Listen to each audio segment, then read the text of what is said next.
बच्चों। हाय पूर्वी, on behalf of personal tutor channel. आज हम लोग क्लास 8 राजस्थान बोर्ड हिंदी का पाठ 4 सुदामा चरित्र पढ़ने वाले हैं। शुरू करते हैं। सुदामा चरित्र एक कविता है जिसके कवि का नाम है नरोत्तम दास। पहले अपन कवि के बारे में जानते हैं।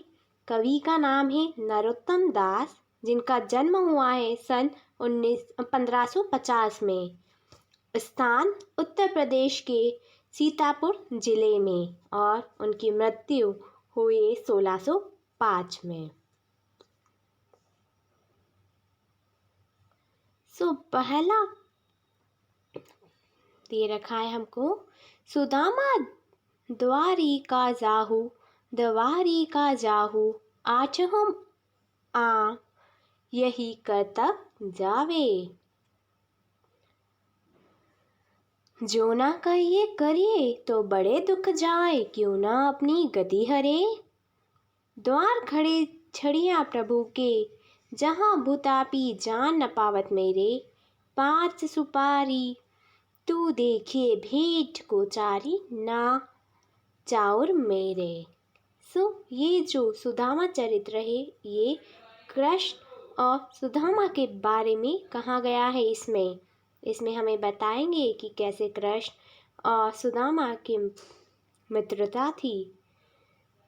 इसका अर्थ ये है कि सुदामा चरित्र कृष्ण और सुदामा पर आधारित एक बहुत ही सुंदर रचना है। इसके कवि नरोत्तम दास जी है। नरोत्तम दास जी ने इस रचना को दोहे के रूप में प्रस्तुत किया है और ऐसा लगता है जैसे दोहे ना होकर श्री कृष्ण और सुदामा की कथा पर आधारित नाटक प्रस्तुत हो रहा है। इसके दोहे इतने आकर्षक करेंगे लोगों को, ऐसा लगता है कि कोई नाटक हो रहा है। अभी हमने जो काव्यांश पढ़ा उसका अर्थ है, सुदामा चरित्र के पदों में नरोत्तम दास जी ने श्री कृष्ण और सुदामा के मिलन, सुदामा की दीन अवस्था यानी गरीबी व कृष्ण की उदारता का वर्णन किया है। इसमें सुदामा जी बहुत दिनों के बाद द्वारिका आए। कृष्ण से मिलने के लिए कारण था उनकी पत्नी के द्वारा उन्हें जबरदस्ती भेजा जाना। उनकी पत्नी को इच्छा नहीं थी। बहुत दिनों के बाद 2 मित्रों को मिलना और सुदामा की दीनावस्था और कृष्ण की उदारता का वर्णन भी किया गया है। किस तरह से उन्होंने मित्रता धर्म निभाते हुए सुदामा के लिए उदारता दिखाई, वह सब किया जो एक मित्र को करना चाहिए। यानी जो सुदामा थे बहुत ही ज़्यादा गरीब थे और श्री कृष्ण उनके मित्र, उन्होंने हर वो चीज़ करी। साथ ही में उन्होंने श्री कृष्ण और सुदामा के आपस में नोक-झोंक का भी बड़ी ही कुशलता से वर्णन किया है। किसने? नरोत्तम दास जी ने। इसमें उन्होंने यह भी दर्शाया है कि श्री कृष्ण कैसे अपने मित्रता धर्म का पालन किए बिना सुदामा के कहे हुए उनके मन की बात जानकर कर देते थे। मित्र का यह सबसे प्रथम कर्तव्य रहता है कि वह अपनी मित्र के बिना कहीं उनके मन की बात और उनकी अवस्था को जान ले और उनके लिए कुछ करे और उदारता दिखाए, और यही उनकी महानता है। यहाँ से उनका शुरू होते हैं काव्यांश। पहला काव्यांश है, शीस पगाना झाक तन पे प्रभु, जाने को ओही बसे कहे क्रामा। धोती फटी सी लटी दुपट्टी ओरू पाए, उपना को न सीसामा। द्वार खड़े द्विज दुर्बल एक, रहन चिकित्सो वसुधा अभिरामा। पूछत दिन दयाल को धाम, बताव अपने नाम सुदामा। इन काव्यांश से नरोत्तम दास जी कहते हैं कि इसमें श्री कृष्ण के बचपन के मित्र सुदामा अपनी पत्नी के कहने पर कुछ आर्थिक सहायता पाने की आशा में उनकी नगरी यानी द्वारका नगरी पैदल जा पहुँचे हैं। कवि ने उसी समय के दृश्य का वर्णन किया है। इसमें कवि कहते हैं कि सुदामा श्री कृष्ण के महल के सामने खड़े थे। तब द्वारपाल ने महल के अंदर जाकर श्री कृष्ण को बताया कि हे प्रभु, बाहर महल के द्वार पर एक गरीब व्यक्ति खड़ा हुआ है, बहुत ही दयनीय अवस्था में है और वह आपके बारे में पूछ रहा है। उसके सिर पर ना तो पगड़ी है और ना ही शरीर पर कोई कुर्ता। पता नहीं वो किस गांव से चलकर यहाँ तक आया है। उसने ऐसा कुछ नहीं बताया, बस वह फटी हुई धोती और गमछा पहने हुए है। उसके पैरों में जूते भी नहीं हैं महाराज। द्वारपाल आगे कहता है कि दरवाजे पर खड़ा हुआ गरीब कमजोर सा ब्राह्मण हैरान होकर पृथ्वी और महल के सौंदर्य को निहार रहा है। वह द्वारिका नगरी को देखकर बहुत ही हैरान है। वह सुंदर महलों को बहुत ही हैरानी की दृष्टि से देख रहा है। वह दीनदयाल अर्थात आपका निवास स्थान पूछ रहा है और अपना नाम सुदामा बता रहा है। सो ये था पहले काव्यांश का भावार्थ। दूसरा काव्यांश है कैसे बिहाल बैया शोभाए कंठ जाल गड़े पग पाए। हाय महा दुख पायो सख तुम आ इते न किते दिन खोए। देखी सुदामा की दिन दशा करुणा करिका करुणा निधि रोए। पानी परात को हाथ छुए नहीं नैनन के जल सो पग धोए। इस काव्यांश का अर्थ ये है कि श्री कृष्ण सुदामा के विषय में सुनकर दौड़कर बाहर आए तथा सुदामा को बेहाल देखा। सुदामा के विवाहियों के भरे पेड़ से श्री कृष्ण ने कांटे खोज कर निकाले और प्रेम से बोले कि मेरे परम मित्र, तुमसे अलग होना मेरे लिए महा दुख था। तुम इतने दिन कहाँ थे। सुदामा का ऐसा हाल देखकर दया के सागर श्री कृष्ण दया से रो पड़े। उन्होंने सुदामा के पैर धोने के लिए मंगाई परात को हाथ नहीं लगाया, बल्कि अपने आंसुओं से ही पैर को धो डाले। यानी श्री कृष्ण सुदामा की हालत को देखकर बहुत ही ज़्यादा दुखी थे। बच्चों, कैसा लगा आपको ये?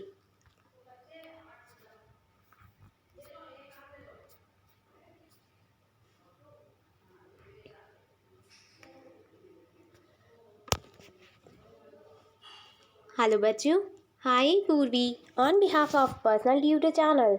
आज हम लोग क्लास 8 राजस्थान बोर्ड हिंदी का एक बहुत अच्छा टॉपिक हम पृथ्वी की संतान हैं, यानी हम इस भूमि की संतान हैं, बच्चे ही हम। चलो पढ़ते हैं। प्रकृति एक विशाल पारिस्थितिकी तंत्र है जिसमें 2 प्रकार के प्रमुख घटक शामिल हैं, जैविक और अजैविक।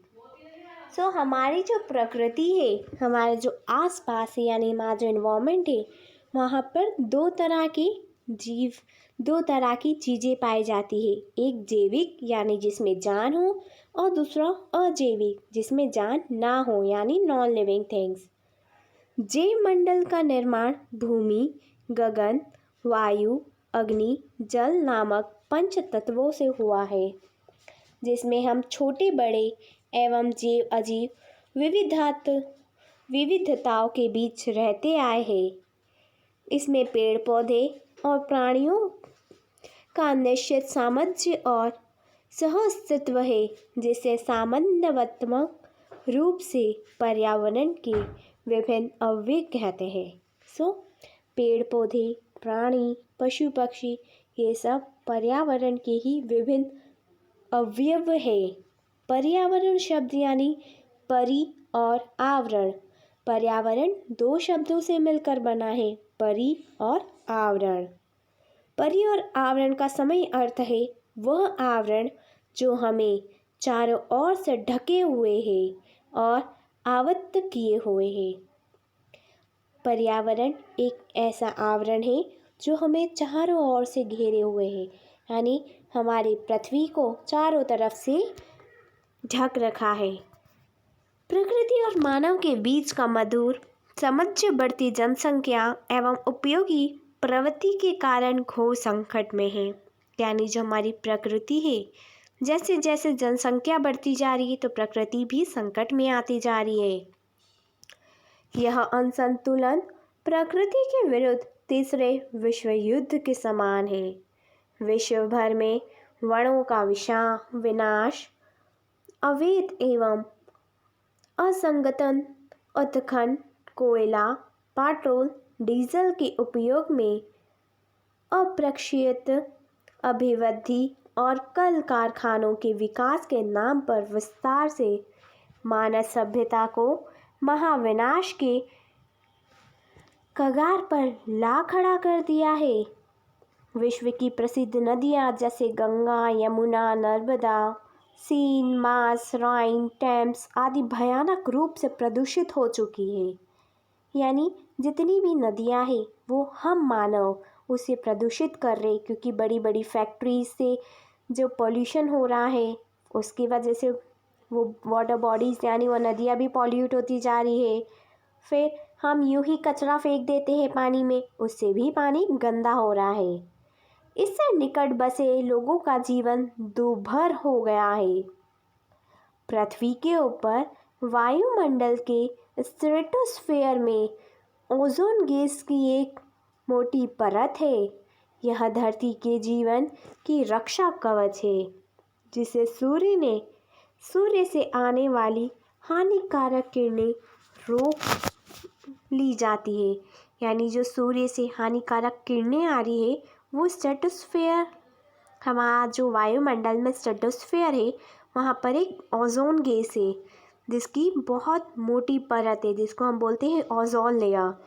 वो हार्मफुल गैसेस यानी जो हानिकारक किरणें हैं सूर्य की उसको रोक देती है। किंतु पृथ्वी के ऊपर जहरीली गैसों के बादल बढ़ते जाने के कारण सूर्य की अनावश्यक किरणें बाहर अंतरिक्ष में परिवर्तित नहीं हो पाती, जिसके कारण पृथ्वी का तापमान बढ़ता जा रहा है।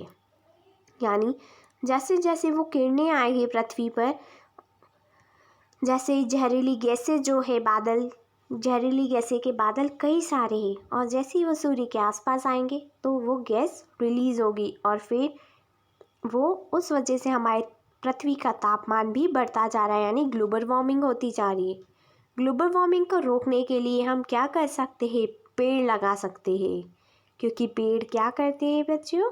कार्बन डाइऑक्साइड यानी जो गैस है उसको एब्जॉर्ब कर लेते हैं, उसको ग्रहण करते हैं और उसके बदले में हमें ऑक्सीजन देते हैं। इस छोटे बड़े द्वीप समूह और महाद्वीपों के तटीय क्षेत्र के डूब जाने का खतरा बढ़ गया है। इसे ग्रीन हाउस प्रभाव कहते हैं। यही स्थिति रही तो मुंबई जैसा महानगर प्रलय की गोद में समा सकते हैं। पृथ्वी के बढ़ते तापमान के कारण विश्व सभ्यता को अमृत और पोषक जल प्रदान करने वाले ग्लेशियर या तो लुप्त हो गए हैं या लुप्त होने की ओर बढ़ते जा रहे हैं। अमृत वाहिनी गंगा अपने उद्गम गंगोत्री के मूल स्थान से कई किलोमीटर पीछे खिसक चुकी है। प्राकृतिक आपदाओं में बढ़ोतरी के कारण लाखों लोग शरणार्थी बन चुके हैं। विशेषकर अपने भारत में भी बांधों, कारखानों, हाइड्रो पावर स्टेशन के बनने के कारण लाखों वनवासी भाई बहन बेघर होकर शरणार्थी बन गए हैं। पर्यावरण के प्रति गहरी संवेदनशीलता प्राचीन काल से ही मिलती है। अर्थवेद में लिखा है, मातृभूमि पुत्रोहित पृथ्व्याम, अर्थात भूमि माता है, हम पृथ्वी के पुत्र हैं। एक जगह यह भी विनय किया गया है कि हे पवित्र करने वाली भूमि, हम कोई ऐसा काज ना करें जिससे तेरे हृदय को आघात पहुँचे। हृदय को आघात पहुंचाने का अर्थ है पृथ्वी की पारिस्थितिकी तंत्रों अर्थात पर्यावरण के साथ क्रूर छेड़छाड़ करना।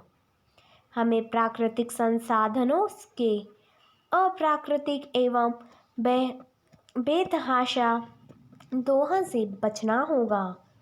आज आवश्यकता यह है कि विश्व के तमाम राष्ट्र जलवायु परिवर्तन के गंभीर खतरे को लेकर आपसी मतभेद भुला दें और अपनी अपनी जिम्मेदारी ईमानदारी पूर्वक निभाएं ताकि समय रहते सर्वनाश से उभरा जा सके। विश्व विनाश से निपटने के लिए सामूहिक एवं व्यक्तिगत प्रयासों की जरूरत है। इस दिशा में अनेक आंदोलन हो रहे हैं। अरण्य रोदन के बदले अरण्य संरक्षण की बात हो रही है। सचमुच यह आत्मरक्षा के लिए पृथ्वी की रक्षा करनी होगी। भूमि माता है और हम उसकी संतान। इस कथन को चरितार्थ करना होगा। प्रभु नारायण।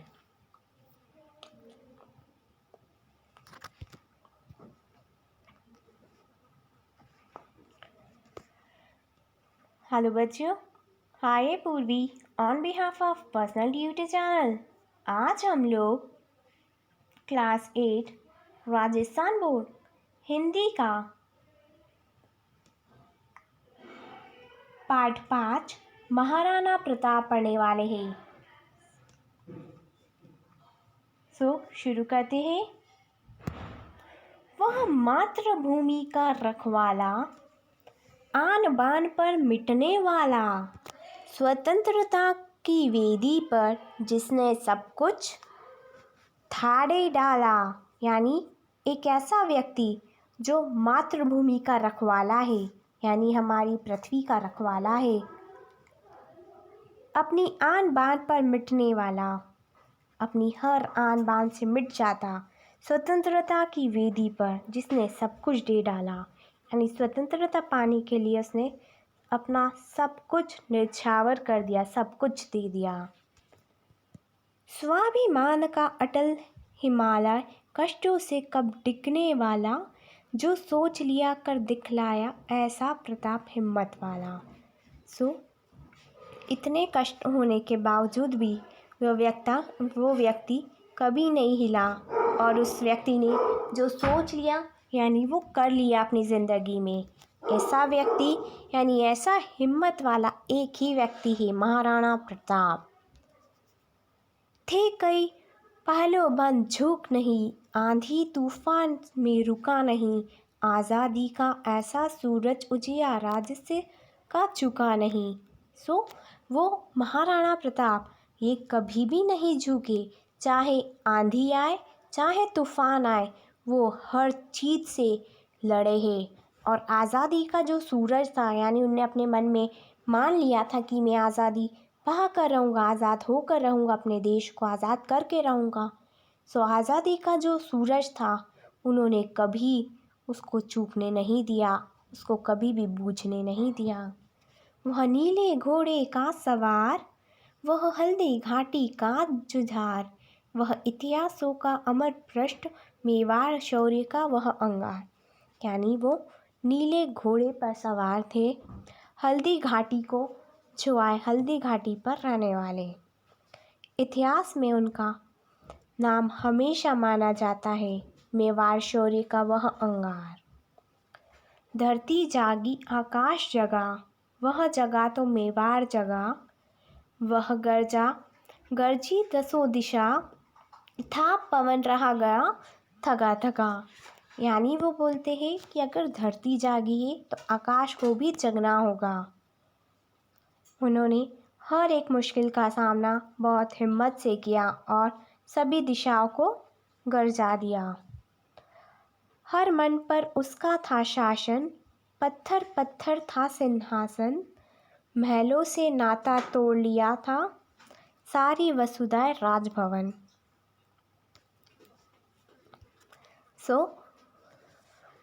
हर जो व्यक्ति था सभी के मन में एक ही नाम था, महाराणा प्रताप का।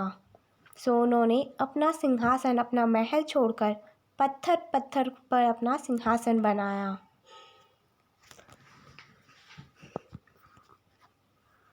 वह जन जन का नायक था, वह सबका भाग्य विधायक था। सेना थी उसके पास नहीं, फिर भी वह सेनायक था। जंगल जंगल में वह घूमा, कांटों को बड़बड़ कर चूमा। जिसकी विपदाएं प्रखर हुई, उतना ही ज़्यादा वह झूमा। इसका मतलब ये है कि महाराणा प्रताप कई सारे जंगल गए, जंगल जंगल घूमते रहे। कितनी परेशानी आने पर भी वह उन स्थिति से लड़ते हुए आगे बढ़ते गए। वह सत्य पर थी, वह सत्यकृति, वह तेजपुंज, वह महाधृति, वह महामानव, वह महाव्रती थे।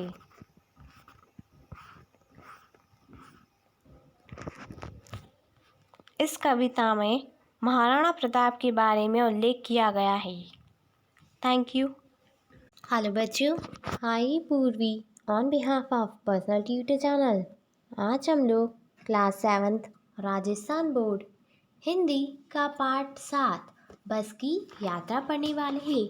तो चलो बच्चों शुरू करते हैं। शुरू करने से पहले मैं आपसे एक क्वेश्चन पूछती हूँ। बच्चों, किन किन ने बस की यात्रा करी है और आप लोग बस से कहाँ कहाँ गए हो? जल्दी से मुझे इसका आंसर कमेंट सेक्शन में कमेंट करके बताओ। हम 5 मित्रों ने तय किया कि शाम 4 बजे की बस से चले। ये 5 दोस्त थे, बहुत करीब दोस्त थे। उन्होंने सोचा कि वो शाम को 4 बजे जो बस चलती है हम उससे ही जाएंगे। पन्ना से इसी कंपनी की बस सतना के लिए घंटे भर बाद मिलती है, जो जबलपुर की ट्रेन मिला देती है। क्योंकि उनका मानना था कि पन्ना से सिर्फ एक ही ट्रेन है सतना के लिए, जो जबलपुर के लिए जो ट्रेन है ना उसका टाइम मिला देती है। सुबह घर पहुंच जाएंगे। हम में से 2 को सुबह काम पर हाजिर होना था, इसलिए वापसी का यही रास्ता अपनाना ज़रूरी था। वो जो 5 दोस्त थे उनमें से 2 दोस्त थे जिनको सुबह काम पर जाना था, यानी उनको अपनी जॉब पर जाना था। इसलिए उन्हें ये इसी बस में ही सफ़र करना पड़ा, क्योंकि अगर वो इस बस से नहीं जाते तो उनकी ट्रेन मिस हो जाती, और ट्रेन मिस हो जाती तो वो घर नहीं पहुंच पाते। लोगों ने सलाह दी कि समझदार आदमी इस शाम वाली बस में सफ़र नहीं करते। क्या रास्ते में डाकू मिलते हैं? नहीं, बस डाकिन है। वहाँ पर जितने भी लोग थे वो सब सलाह देने लगे इन 5 मित्रों को कि जितने भी समझदार लोग हैं वो इस शाम वाली बस में सफ़र नहीं करते। तो वो दोस्त पूछते हैं, क्या ये बस डाकू है? तो बोलते नहीं, ये बस डाकिन है। बस को देखा तो श्रद्धा अमर पड़ी, खूब वयोवृद्ध थी। बस जो थी बहुत पुरानी हो गई थी, सदियों के अनुभव के निशान लिए हुई थी। लोग इसलिए इससे सफ़र नहीं करना चाहते थे कि वृद्धावस्था में इसे कष्ट होगा। लोगों का ऐसा मानना था कि बस बूढ़ी हो गई है और अगर हम इस बस में सफ़र करेंगे तो इस बस को ही कष्ट होगा, दर्द होगा। यह बस पूजा के योग्य थी। उस पर सवार कैसे हुआ जा सकता है? बस कंपनी के एक हिस्सेदार भी उसी बस से जा रहे थे। हमने उनसे पूछा, यह बस चलती भी है? वह बोले, चलती क्यों नहीं है जी, अभी चलेगी। हमने कहा, वही तो हम देखना चाहते हैं, अपने आप चलती है या? हाँ जी, और कैसे चलेगी? गजब हो गया, ऐसी बस अपने आप चलती है। हम आगा पीछा करने लगे। डॉक्टर मित्र ने कहा, डरो मत, चलो, नई नवेली बसों से ज़्यादा विश्वसनीय है, हमें बेटों की तरह प्यार से गोद में लेकर चलेगी। उस बस कंपनी का एक हिस्सेदार, एक कंडक्टर उसी बस में था। सो बोलते कि बस की तो ऐसी हालत है, अब क्या बस चल पाएगी? यानी वो जो बस है बहुत पुरानी है। तो लोग, उनको आशंका है, उनको डाउट है कि ये बस चल भी पाएगी। हम बैठ गए। जो छोड़ने आए थे वे इस तरह देख रहे जैसे अंतिम अंतिम विदा दे रहे हैं।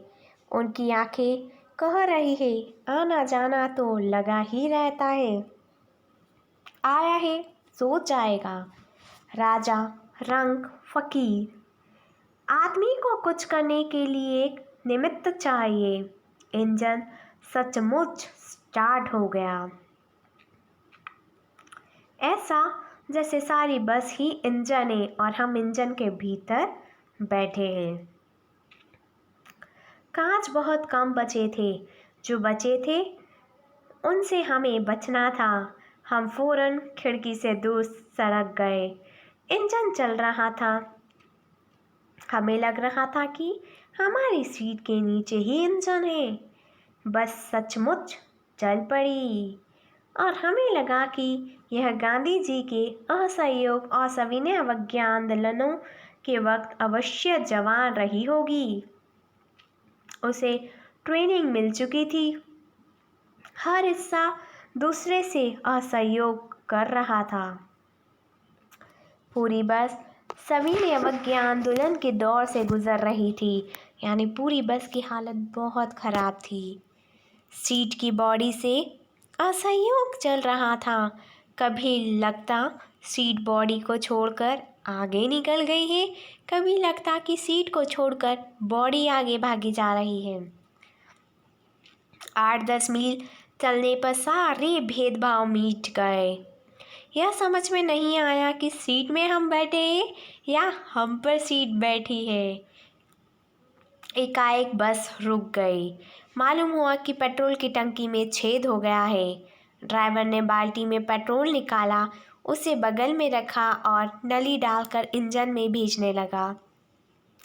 अब मैं उम्मीद कर रहा था कि थोड़ी देर बाद बस कंपनी के हिस्सेदार इंजन को निकालकर गोद में रख लेंगे और उसे नली से पेट्रोल पिलाएंगे, जैसे माँ बच्चे के मुंह में दूध की शीशी लगाती है।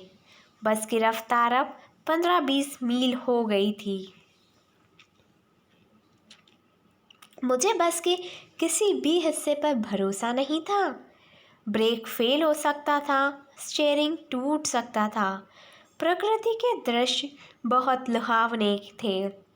दोनों तरफ हरे भरे पेड़ थे जिन पर पक्षी बैठे हुए थे। मैं हर पेड़ को अपना दुश्मन समझ रहा था। जो भी पेड़ आता डर लगता कि इससे बस टकराएगी। वहाँ निकल जाता तो दूसरे पेड़ का इंतज़ार करता। झील दिखती तो सोचता कि इसमें बस गोता लगा जाएगी। एकाएक फिर बस रुकी। ड्राइवर ने तरह तरह की तरकीबें दी कि वह चली नहीं। सविनय अवज्ञा आंदोलन शुरू हो गया है। कंपनी के हिस्सेदार ने कहा, बस तो फर्स्ट क्लास है जी, यह तो इत्तेफाक की बात है। श्री चांदनी की वृक्षों की छाया के नीचे वह बस बड़ी दयनीय लग रही थी। लगता जैसे कोई वृद्ध थक कर बैठ गई है। हमें गिलानी हो रही है कि बेचारी पलट कर हम चले जा रहे हैं। अगर इसका प्राणांत हो गया तो इसका बियाबान में हमें इसकी अंत्येष्टि करनी पड़ेगी। हिस्सेदार साहब ने इंजन खोला और कुछ सुधारा। बस आगे चली। उसकी चाल और कम हो गई। धीरे धीरे वृद्ध की आंखों की ज्योति जाने लगी।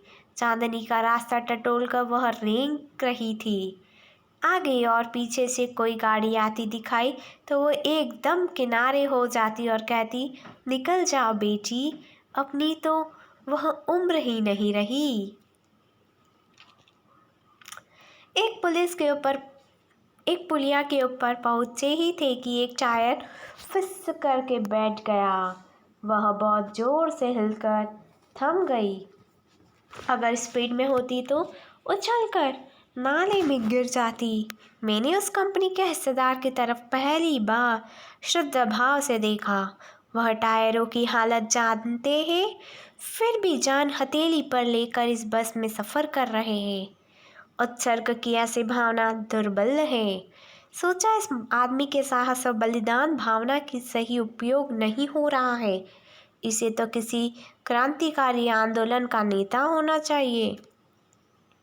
अगर बस नाले में गिर पड़ती और हम सब मर जाते तो देवता बाहें पसारे उसका इंतज़ार करते करते वह महान आदमी आ गया है जिसने एक टायर के लिए प्राण दे दिए।